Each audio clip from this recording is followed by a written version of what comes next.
I convinced myself to go alcohol-free using logic, science, and data, which makes it hard to turn back on now. If you're new here, my name's Jamie. I'm 27 and I've been alcohol-free for over a year.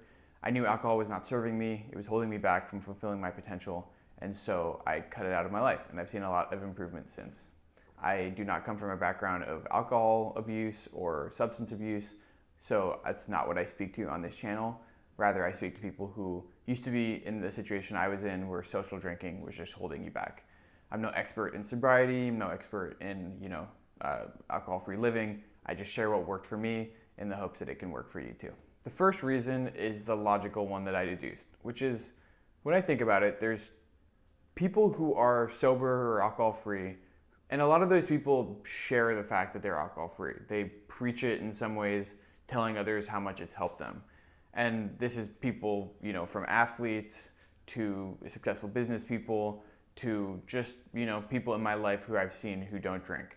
And on the other hand, there are people who are on the other end of the spectrum, alcoholics. They drink too much alcohol.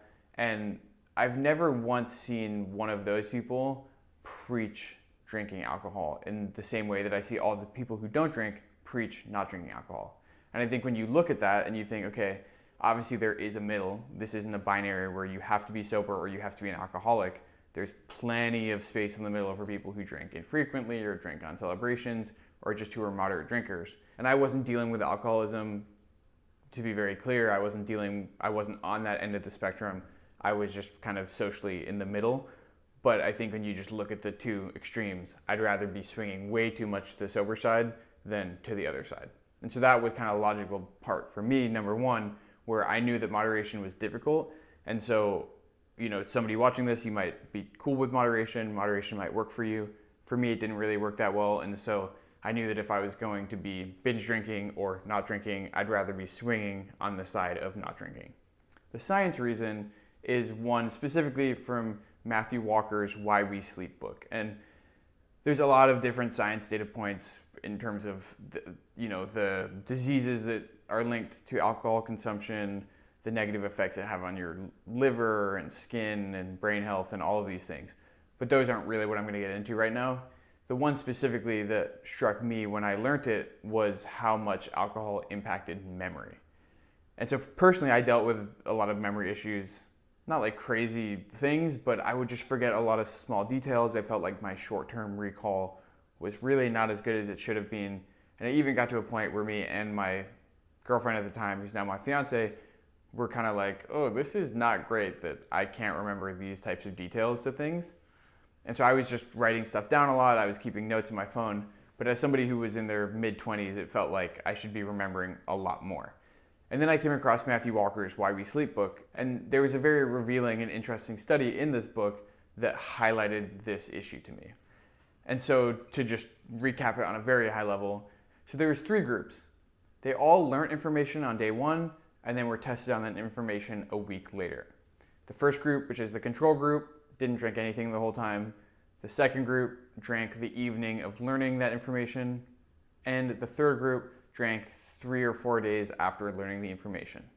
And then when they tested the recall 7 days later of all of these different groups, they found that the group that had drank no alcohol, so they were completely sober, tested the highest of recall. The group that drank the night of tested the lowest by a substantial margin, which makes sense. But very interestingly, the group that drank 3 days later still tested significantly below that original control group. And all the specifics and the numbers you can read in the book, I don't want to give any false information on this video. But the point is, the way that the human brain encodes memory isn't a one-night thing. So it takes multiple days for your brain to fully go through everything and actually encode it into the right parts of your hippocampus and your memory. And so when you drink on the same day that you learned something, it just tanks your ability for your brain to encode it. But when you drink even 3 days later, it also still negatively impacts it. Not to the same degree, but it still does negatively impact it. And so to me, this was really just eye-opening because I felt like I was having conversations with people, I was being told information, I was trying to learn things, and I still just wasn't remembering even when I really tried. And it just became very evident to me that even one alcoholic drink a few days later can negatively impact things that happened days prior in terms of how well I remember them. And so once I cut out alcohol, I didn't see an immediate switch, but after a couple months, I definitely saw a notable difference in terms of how improved my memory was. And even now, to this day, over a year later, I feel like I have none of those same memory issues. And the issues that me and my fiance talked about, they no longer were concerning, and I can remember things pretty well. Then the third thing is the data that I was getting from my Oura ring. So I don't wear an Oura ring right now. I had one of the early generation ones, and eventually it died, so I stopped wearing it a little bit ago. But I wore it for a good while, probably 1 to 2 years, somewhere in that range. And so I got a lot of data, and I would wear it every day. I would charge it all the time, and I would get a lot of personal data on my body and how my body reacted. Specifically, I was focused on my sleep patterns and what impacted my sleep. And the thing that impacted my sleep the most was alcohol consumption. Even just one beer, one drink, that would just tank my sleep data.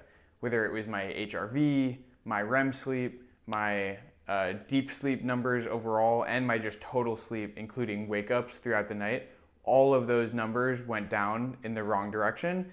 And so they were all getting negatively impacted by one drink. And when I wouldn't drink, I would just see all those numbers bounce back a lot. So this is during a period of time when I was still drinking consistently and I hadn't gone alcohol free yet. And so seeing all these data points get so negatively impacted really was a turnoff for me. And this was actually one of the reasons that I stopped having just one drink, which is a bit of a give and take because I didn't want to let the decision of not having one start pushing me towards the idea of binge drinking. But I think the idea of having just one beer and seeing how much it negatively affected my sleep just didn't feel worth it. I think one of the big criticisms of Oura and biohacking is that you try to read too much into data and try to get too much data and let it influence your life in a lot of ways. But I personally think that it's great to have that data to inform you from both the qualitative and the quantitative sides.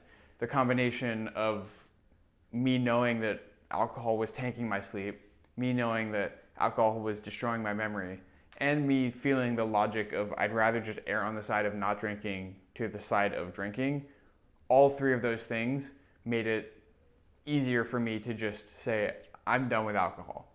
And now I've been alcohol free for over a year and see all the benefits socially and in terms of physical health and mental health and emotional regulation. I definitely see all of those things. But even earlier in my journey where I didn't see all of those things come to full fruition yet, it was really hard for me to turn and look at the idea of drinking again, knowing from a science, data, and logic perspective how much it was hurting me. And some people might not feel this way nearly as strongly. Some people's bodies might not be as negatively impacted in terms of their sleep scores, and they might feel like they can moderate so that logic argument doesn't make as much sense. But at the end of the day, that's why just really self-reflecting, getting data, thinking through the logic, and reading the science to see what alcohol is actually doing to you is so important. And I'm just making this video now to show you that these are things you should look at. Like you don't need to make the same judgments as I made. You don't need to make the same decision I made to cut out alcohol if you don't want to. But I urge you to find a way to get that data, whether it's an Oura Ring or a Whoop or your Apple Watch, whatever it might be. Get some data to see how alcohol actually impacts you tangibly.